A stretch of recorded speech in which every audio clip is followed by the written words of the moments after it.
Magsiservice tayo ng gulong. Ayusin natin yung bearing nitong may kalog kasi. Baklasin natin yan.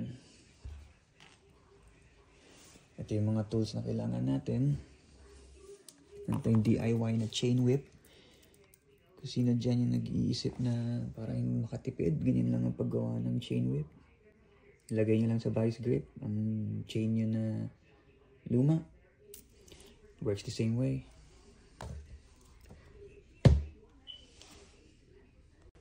Yan. So, first step, natanggalin natin ang cassette.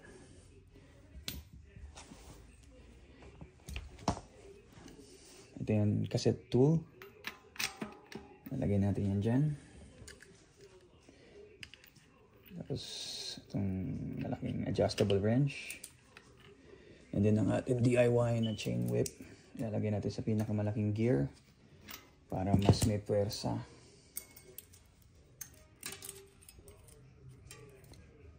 Ganyan.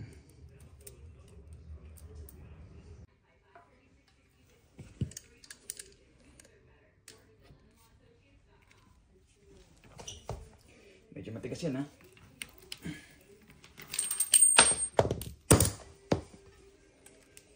So, yan ang cassette. Magbabaklas-baklas yan. So, yan yung pinaka-free hub natin. Babaklasin natin yung pinaka-free hub. Para mabaklas yan, tatanggalin natin ang may maliit na Allen screw din sa may axle niya. Gamit tayo ng multi-tool. Maliit na Allen.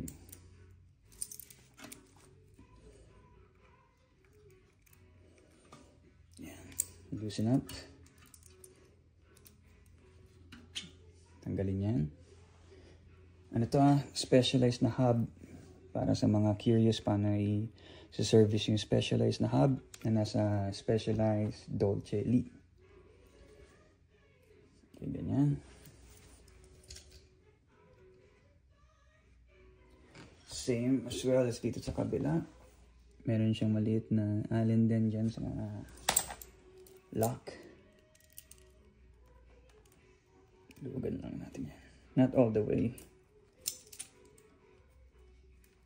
Ayan.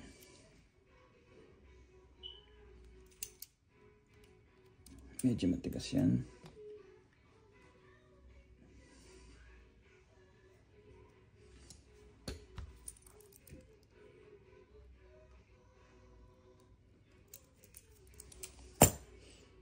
So, after nyo luwagan yung allen, uhugutin nyo lang to. Ayan, sasama na rin yung bearing. Uhugutin na natin yung bearing. Same dun sa kabilang side. Tutulak natin to. Oops. Ayan, tanggal na. Hindi lang tanggalin yung mga seal bearing na ganyan. Huwag nyo lang popokpokin para hindi masira.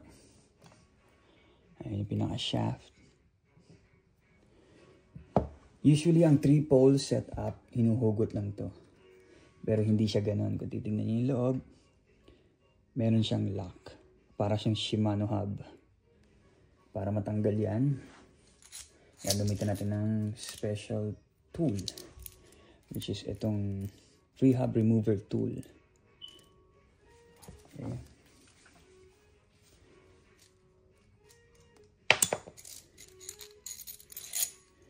Ilagay natin yan dito. Imamatch nyo yung ipin dun sa uka sa loob. Kakagat naman yan pag na-match nyo. Tapos huwag yung kalimutan ilagay ito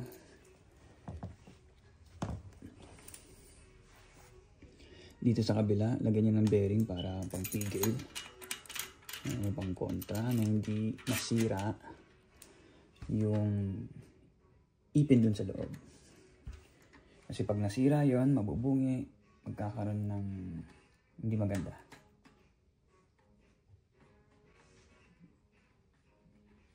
Ayan, make sure that it's snug, mahigpit, pero gagalaw.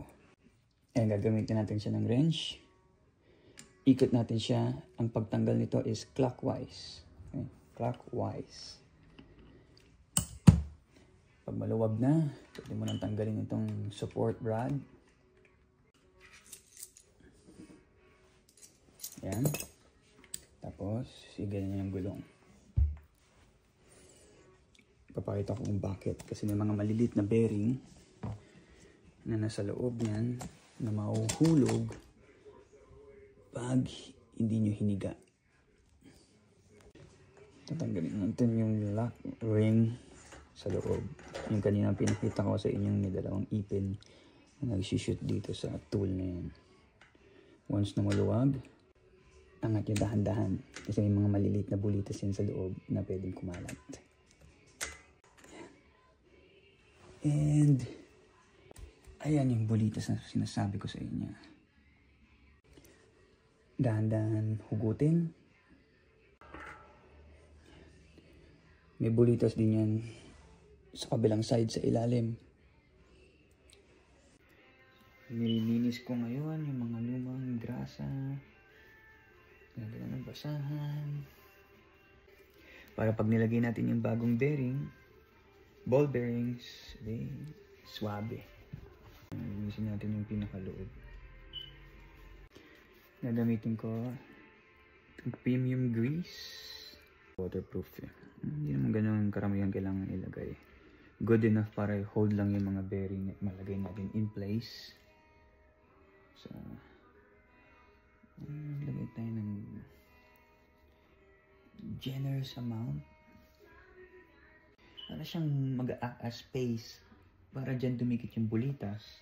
Kasi pag hindi ka naglagay ng kahit anong grasa dyan, hindi didikit yung bulitas. Papakahirap kang maglagay ng bagong bulitas.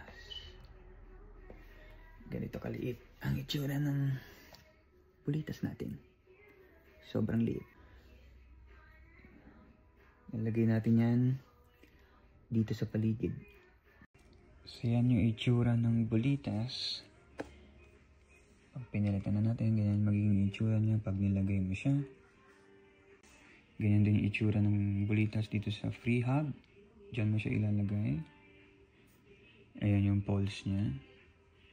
Nilagyan natin ng grasa yan. Kalimutan ko sabihin, meron pala itong washers na sobrang ninipis, sobrang importante, huwag niyong iwawala. Bilang na bilang yung sukat yan para dyan sa free hub niyan. Meron siyang isang makapal, tapos tatlong sobrang ninipis. Pull natin yung free hub. Pagkatapos natin ilagay yung mga bulitas, ilalagay natin ito dahan-dahan dito. Bigyan mo siya ng konting ikot para mas snug.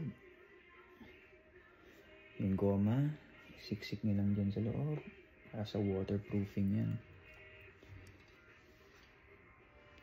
Tapos itong mga washer, ang paglagay niyan, dito lang.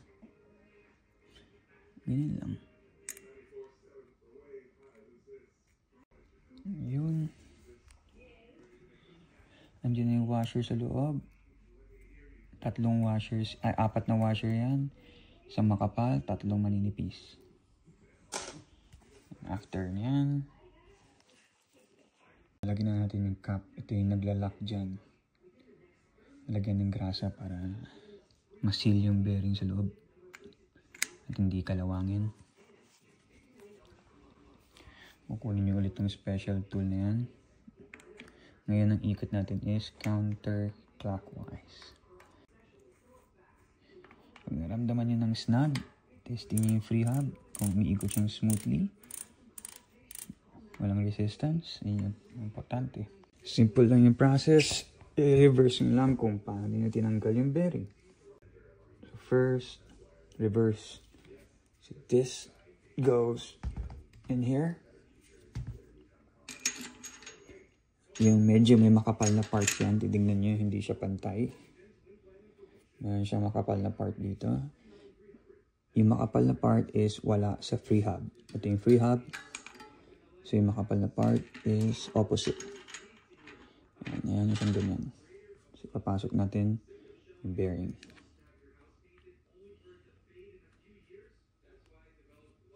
Pupush nyo lang yan. Yan, pasok. Okay. Then vice versa. Yung bearing dito sa kabila. Yan. Then, ito. Yung cap, ibabalik natin dito. Yan. Higpitan. Not too tight. Same as the other side. Cap. Allen key.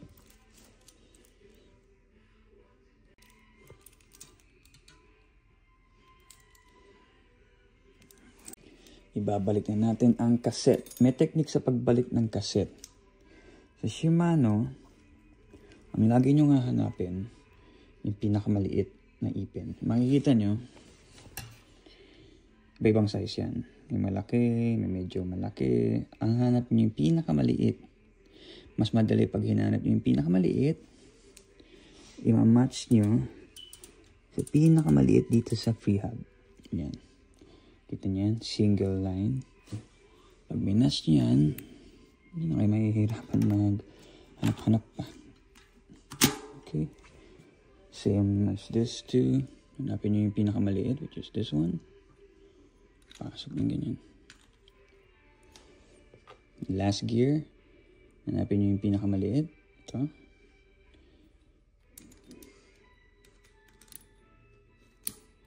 There you go. Then lock ring goes there. The tool. Hindi ka naman kailangan higpitan ng sobrang higpit yan. Yung tamang higpit lang.